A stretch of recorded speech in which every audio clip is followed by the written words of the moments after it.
संध्या शिक्षा संध्यार YouTube channel को मु प्रियरंजन आपको स्वागत करुच्ची। मु या पूर्व कही जिते आम ओरिएंटेशन आरंभ करवा मुझे डीएलएड कोर्स स्ट्रक्चर विषय में कथा हेबी। तो आज जो कंटेंट रे मु जो 7-8 मिनिट तुम सहित कथा हेबी सेठी मु डीएलएड रो फर्स्ट ईयर रे सेकंड ईयर रे कौन कौन कोर्स अच्छी केते नंबर तुम परीक्षा दब थ्योरी केते प्रैक्टिकल केते फाउंडेशन पेडागोजी और प्रैक्टिकल रो डिस्ट्रीब्यूशन ये सब विषय में कथा हेबी। तो मु विश्वास करुच्ची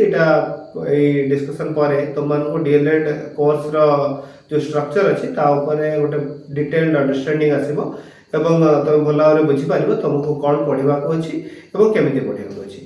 तेज आस आलोचना आरंभ करवा। कौन भी पाठ्यक्रम बा कोर्स रो प्राइमरी अंडरस्टैंडिंग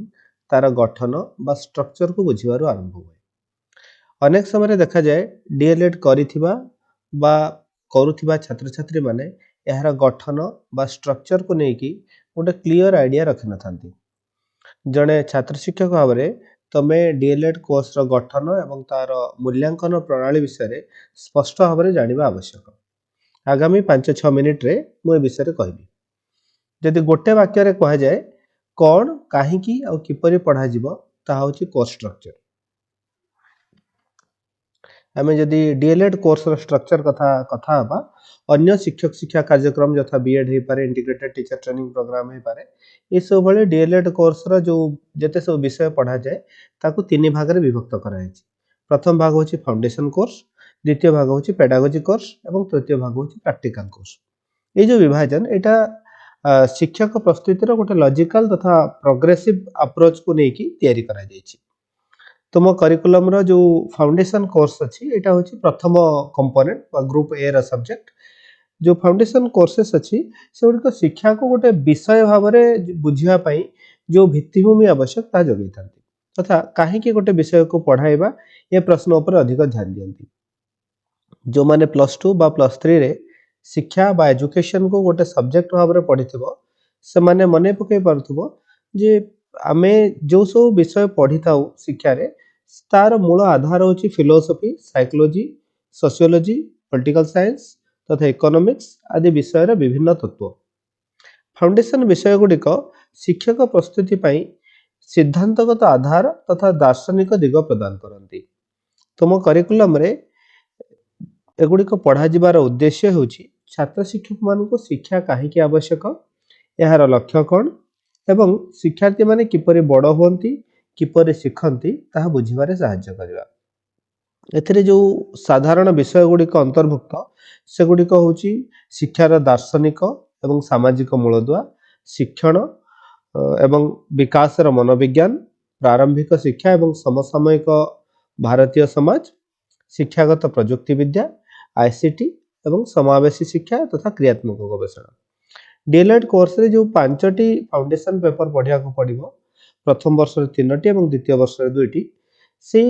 विषय रा कंटेंट ए जो मु या पूर्व जो विषय कहली से विषय रो डिराइव हेछि एवं किछि ए सब विषय रे इंटीग्रेशन व एप्लीकेशन रो तयारी हेछि जेमिति कि FC4 और FC5 सेठी सामग्रिक विकास निमंते शिक्षार कथा अछि एवं शिक्षण शिक्षादान प्रक्रिया जो अछि एटा ए सब विषय रे इंटीग्रेशन एवं एप्लीकेशन रो तयारी हेछि। आमे द्वितीय प्रकार जो ग्रुप तुमर अच्छी ता विषय जदि कथा हबा सेटा होछि पेडागोजिकल कोर्सेस एवं पेडागोजी कोर्स रो जो मुख्य गुरुत्व होछि जे सेटा शिक्षार विभिन्न थियोरी बा सिद्धांत को श्रेणीगृह अभ्यास सहित जोड़े। पेडागोजी कोर्स गुड़िक विभिन्न विषय को पढ़ा जिबार पद्धति, करिकुलम डिजाइन, असेसमेंट प्रैक्टिस, मूल्यांकन कौशल उपर ध्यान देकी गोटे अंडरस्टैंडिंग रो फाउंडेशन तैयारी करे एवं यही अंडरस्टैंडिंग जो फाउंडेशन अच्छी सेटा शिक्षा शास्त्र विभिन्न थियोरी को विभिन्न विषय पढ़ाया बेले केमिति व्यवहार करा जिवो ताको अभ्यास करिवार सुजोग तैयारी करे। डीएलएड कोर्स परे तमे जेतबेले शिक्षक हबो सेतबेले दुईटी गुरुत्वपूर्ण कथा अछि। प्रथम कथा अछि कोन पढ़ेबो एवं केमिति पढ़ेबो। ए दुईटा जक प्रश्नर उत्तर तुमको पेडागोजी कोर्स रु मिलिबो। शिक्षा शास्त्र पढ़िया बेले जेमिति तमे सब्जेक्ट मैटर रु दूरेई न जिवो से पे प्रत्येक पेडागोजी कोर्स सहित से पेडागोजी रो कंटेंट भी तुमको पढ़िया पे हबो। से कंटेंट गुड़िक साधारणतः एलिमेंटरी क्लास लेवल रहिबो किंतु पेडागोजी को भल भाव में बुझिया पाई तथा अप्लाई करिया पई सब बेले बेसी रु बेसी कंटेंट पढ़िया दरकार एवं एई क्षेत्र में तमे निजकू केवल एलिमेंटरी क्लास रो कंटेंट सहित न रखिकी लिमिट न रखिकी आउ टिके आगो को भी जिबा दरकार जो एठी जेमति लेखा जायछि तुमको 7टा विषय पेडागोजी एवं तार कंटेंट पढ़िया को पड़िबो एठी जो साधारण विषय गुड़िक अच्छी से गुड़िक हूँ भाषा गणित विज्ञान एवं सामाजिक विज्ञान शिक्षण एवं शिक्षादान भाषा रे कंपलसरी विषय भाव में इंग्राजी एवं हिंदी रहिबो एवं मातृभाषा रे ओडिया उर्दू सांताली एवं तेलुगुर विकल्प अच्छी सेमिति संस्कृत रे विकल्प भाव में पार्सी उपलब्ध अच्छी डीएलएड रे जो तुम 7टी पेडागोजी कोर्स पढ़िबो सेटो प्रथम वर्ष 4टी एवं द्वितीय वर्ष 3टी पेपर तुमको पढ़िया पड़िबो डीएलएड कोर्स ये जो सब पेडागोजी सब्जेक्ट अच्छी ता माध्यम रे भविष्य शिक्षक मानकू पाठ्य योजना तैयारी करबा शिक्षादान सामग्री शिक्षण शिक्षादान सामग्री व्यवहार करबा एवं विभिन्न विषय रे शिक्षण र मूल्यांकन करबा तथा श्रेणी शिक्षक को श्रेणी शिक्षादान को प्रभावशाली करिया पई परिचालना श्रेणी गृह परिचालना करने पर दक्षता प्रदान करे आमे जो तृतीय प्रकार जो सब्जेक्ट देखियो सेटा प्रैक्टिकल कोर्स एवं ये जो प्रैक्टिकल कोर्स गुड़िक अच्छी एगुड़िक फील्ड एक्सपीरियंस क्षेत्र अनुभूति इंटर्नशिप एवं अन्य केतक रिफ्लेक्टिव प्रैक्टिस को एकाठी करता है जहाँ छात्र शिक्षक मानू रियल क्लासरूम परिवेश रे फाउंडेशन एवं पेडागोजी रे जहाँ जहाँ पद्धति से माने पढ़ी ताकू प्रयोग करने को सुजोग दिए प्रैक्टिकल रे जो सब्जेक्ट गुड़ाक अच्छी से गुड़ाक बेसिकली हूँ माइक्रो टीचिंग सिमुलेटेड पाठ्यक्रम विद्यालय इंटर्नशिप बा क्लासरूम टीचिंग जहाँ कहूँ शिक्षादान अभ्यास बा रियल क्लासरूम समय जो तुम पढ़ाऊच school exposure action research case study school based अन्य कौन एक्टिविटी जमती कि एसबीए जोटा कह जाए केस स्टडी वर्क एक्सपीरियंस ये सब कथा किंतु जो परीक्षा हम सेटा साधारणतः 3 प्रकार परीक्षा हम गोटे हूँ एकक श्रेणी शिक्षादान गोटे हूँ बहुश्रेणी शिक्षादान और तृतीय हूँ क्रियात्मक गवेषणा प्रैक्टिकल मु बाकी जो कथा कहली से गुड़ाक इंटीग्रेटेड होती थाए बाकी सारा तुम जो वर्ष सारा जो करिकुलम अच्छी ता सहित इंटीग्रेटेड होती रही है जदि आम मार्क डिस्ट्रीब्यूशन कथा कहवा प्रथम और द्वितीय वर्ष भितर ताहले देखिए प्रथम वर्ष तुमको 650 नंबर परीक्षा देवाक पड़ो द्वितीय वर्ष में 700 नंबर देवाक पड़ो सेमिति थियोरी 1100 नंबर और practical 250 number foundation paper 500 number pedagogy paper 600 number practical 250 number एवं एपरि भाव तुम टोटाल मार्क अच्छे डीएलएड रे 1350 जो भितर 220 नंबर इंटरनल एवं बाकी जो नंबर अच्छी एक्सटर्नल पे आम जदि प्रति वर्ष तुम कौन पढ़ो एवं तार असेसमेंट पैटर्न कौन अच्छी देखा तुम देखा प्रथम वर्ष में तुमको 6टी थियोरी पेपर पढ़ा पड़ो एवं 2टी प्रैक्टिकल पढ़ा हम हिंदी व्यतीत प्रत्येक पेपर रे 20 नंबर इंटरनल एवं 80 नंबर एक्सटर्नल असेसमेंट रहिबो प्रथम वर्षर फाउंडेशन पेपर गुड़िक है शिक्षार्थी को बुझा शिक्षण शिक्षादान प्रक्रिया सामग्रिक विकास निमंते शिक्षा एवं प्रथम वर्ष जो पेडागोजी पेपर अच्छी सेटा हूँ मातृभाषा शिक्षण और शिक्षादान ये मातृभाषा ओडिया उर्दू सांताली तेलुगु 4 प्रकार विकल्प रहिबो विज्ञान शिक्षण शिक्षादान हिंदी शिक्षण शिक्षादान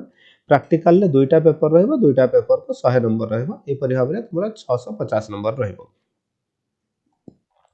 प्रथम वर्ष रे जो प्रैक्टिकल जो 100 नंबर अच्छी सेठी 2 प्रकार काम रहिबो गोटे हूँ एकक श्रेणी परिवेश बा मोनोग्रेड रे तुमको पढ़ा पड़ो और द्वितीय हूँ बहुश्रेणी परिवेश बा मल्टीग्रेड टीचिंग तुमको दवाक पड़ो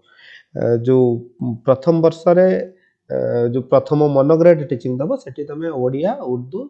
साइंस हिंदी जोटा तुम सब्जेक्ट अच्छी जेकोसी पसंद तुम गोटे सब्जेक्ट जोटा तुम सब्जेक्ट थी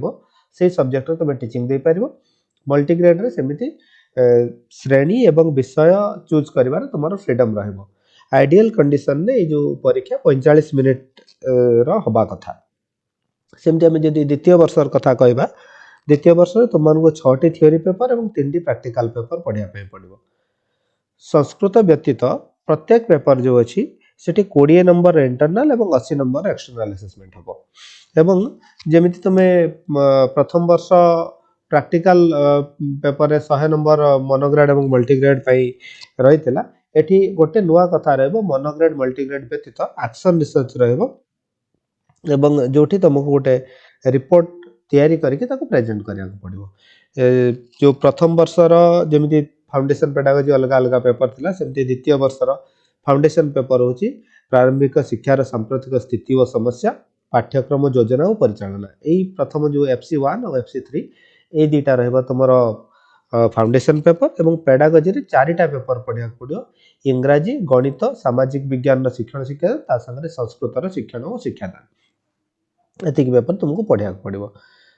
जो प्रैक्टिकल कथा या पूर्व मुझे कहूली एक्शन रिसर्च व्यतीत मोनोग्रेड और मल्टीग्रेड टीचिंग रमें जदि पूरा कथा को समराइज करवा कहवा डीएलएड कोर्स आम जो एबे कथा हेले गोटे 3 डायमेंशनल मॉडल प्रेजेंट करूची जोठी आम जे तीनटा शब्द कहवा नोइंग डूइंग और बिकमिंग शिक्षक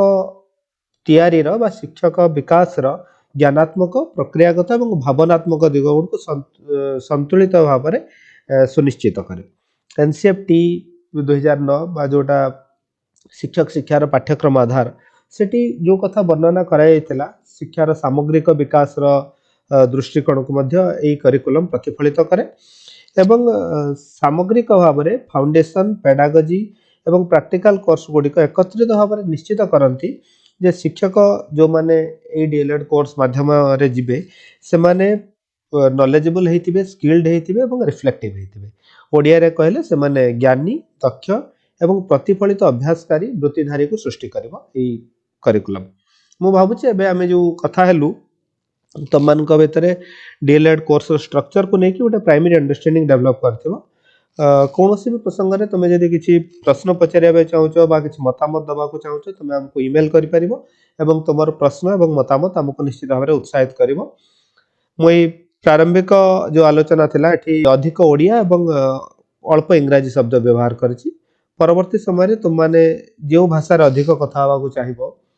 इंग्राजी ही पारे बा ओडिया ही पारे जोटार तुम अधिक कथा हवा चाहिबो मो सेटारे अधिक कथा हेबी एवं मो आशा करूछि खूब शीघ्र आमर नुआ प्रसंग सहित देखा हबो धन्यवाद शुभ संध्या।